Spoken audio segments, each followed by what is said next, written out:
100 days into the quarantine, President Duterte has submitted to Congress his 13th report on the government's response to the COVID-19 pandemic. Our senior correspondent, Anjo Alimario, is following the President's weekly report. Anjo, good morning. What can you tell us?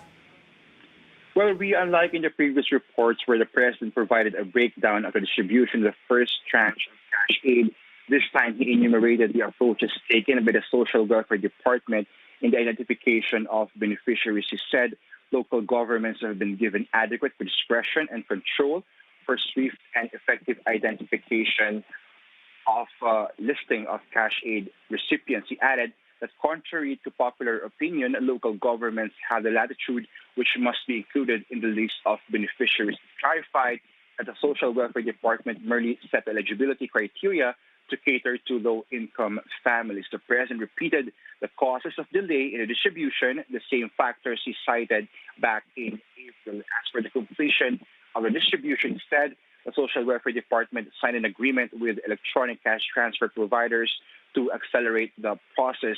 Another issue the government is facing is how to assist returning overseas Filipino workers and locally stranded individuals. The Interior Department issued guidelines directing local governments to create a one-stop shop station to expedite the process for locally stranded individuals. Now, government data show a total of 30,495 out of 45,429 stranded individuals have returned to their provinces.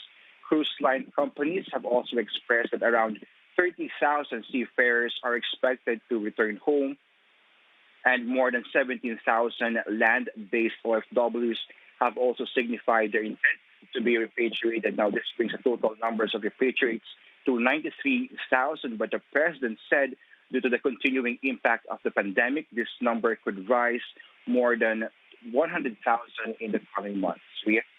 Anjo, we know that economies around the world are feeling the impact of the pandemic, and here at home, people are losing jobs. Is there any mention of that in the President's report? That's right. The President did cite the top industries with the most employees affected. More than 4 million come from the retail trade, except motorcycles and motor vehicles. Next is from crop and animal production, but no numbers given.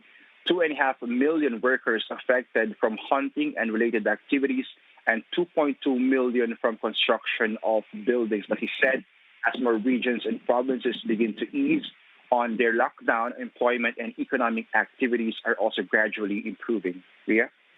Thank you very much. Our senior correspondent, Anjo Alimario, reporting there.